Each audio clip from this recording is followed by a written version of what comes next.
Hey folks, welcome to the Peghead Nation Advancing Mandolinist course. Today we're going to be checking out a great tune called Homer the Roamer. It comes from John Hartford's playing and writing, and it's one that you probably maybe have seen popping up lately all over the place. There's been some recordings where people have cut this recently. There's also been, I've seen it a lot in stage shows at various festivals and gigs all over the place. And there's been a couple of John Hartford books that popped up, came out last year, and one of them was a tune book that included this tune. So it's a tune that sort of is gaining some popularity recently, and it's kind of a squirrely, unusual tune in the key of D. Doesn't have to be played crazy fast, but it's got some twisty things going on. So hopefully it'll maintain your interest. The version I'm working off of is the way we played this tune on a record called Eanda that I was on with Daryl Anger. It's a Daryl Anger record called Eanda, and that's a great record. It would be worth tracking down. And we cut this tune. So this is the way Daryl and company played the melody on that one, and hope you dig it. Here's the general overlay of the A section, just to get a sense of what we're aiming for right here. 1, 2, 3, 4.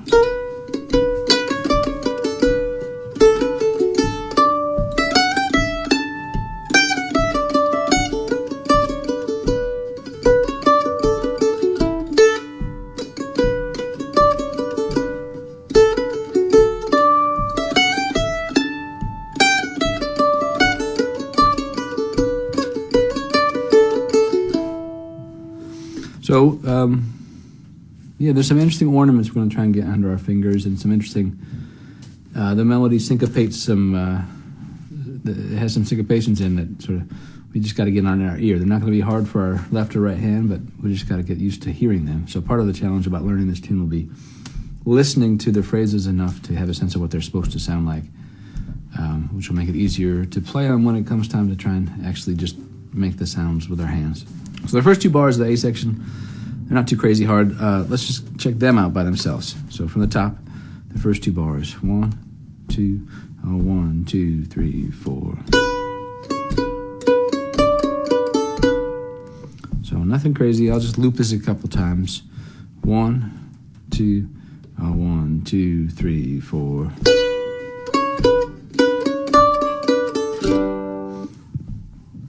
Ideally, what you're doing is playing a second note in that phrase with an upstroke. A lot of that other stuff is pretty self-explanatory, but that's the one place where we might watch out to make sure you're not getting off. 2, 1, 2, 3, 4. So that's not too hard.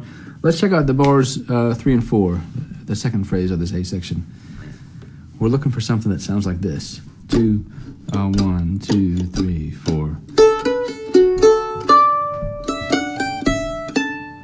So some kind of unexpected, the notes are lying in unexpected places in the phrase, perhaps. If you listen to it enough, it won't be unexpected, but maybe now it feels that way. So here's bars 3 and 4 again. 1, 2, 1, 2, 3, 4.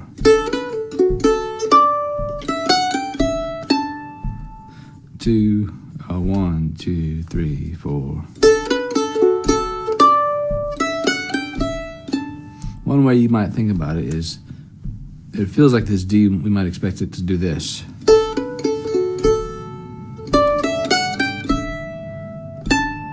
So that might be a more standardized version of the way a melody would approach, where it puts the D and that A. So instead of this,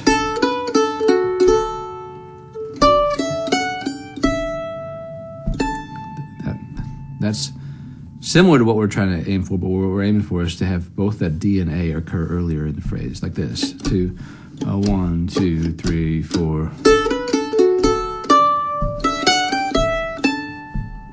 2, same thing. 1, 2, 3, 4.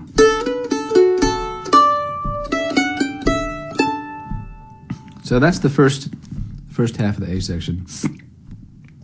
Let's start from the top and play through that phrase where we just left off in that high A. 2, 1, 2, 3, 4.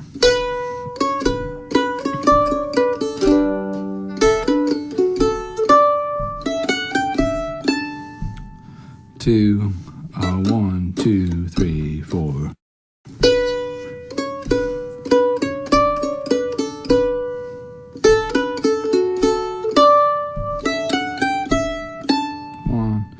Two, 1, 2, 3, 4.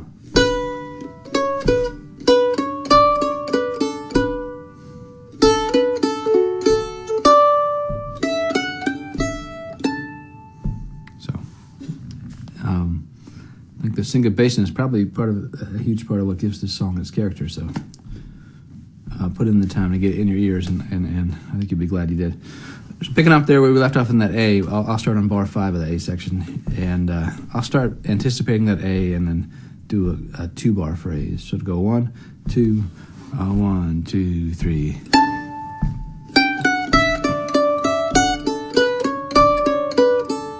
So one thing we sometimes don't encounter as much in fiddle tunes is repeated notes in a string of eighth notes. At least in the bluegrass style. It's certainly a big part of the style in Irish music and other types of music. But it can be part of what's surprising about this tune is that there's repeated notes. So watch out for that. We got this A, and then a couple of D's there towards the end of the 5th measure. Other than that, nothing really too squirrely to watch out for. I'll just do that same phrase again, a little slower. 1, 2, 1, 2, 3.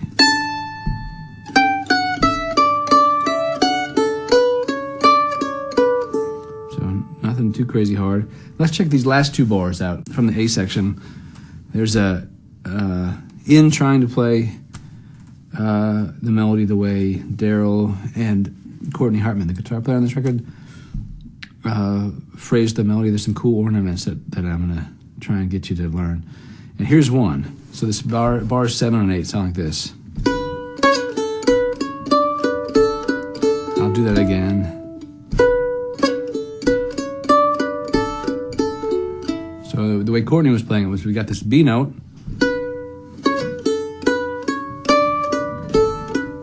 At the top of that bar, then we go B, and then we start on C sharp.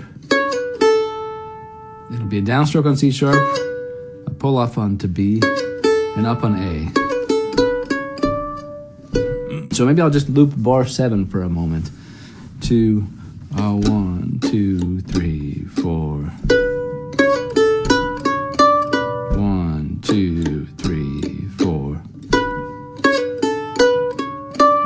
1, 2, 3, 4. One more time, and then we'll keep going on to measure 8.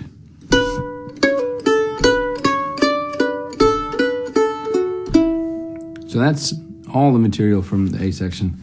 Let's start from the top and go until right there where I left off. 2, 1, 2, 3, 4.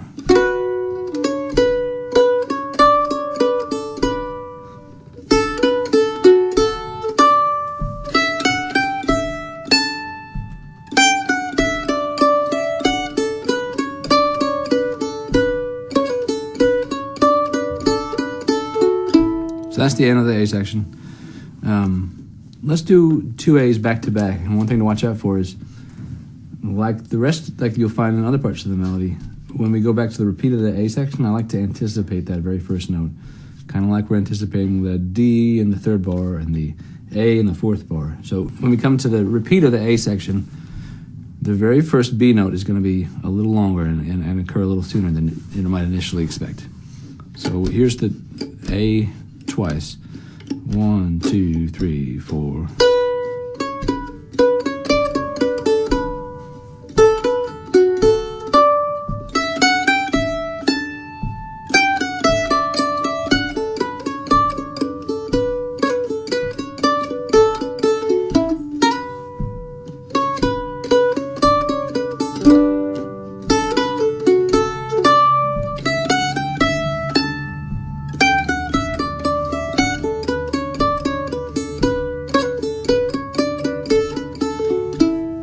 So that's the end of the A, that's the second ending.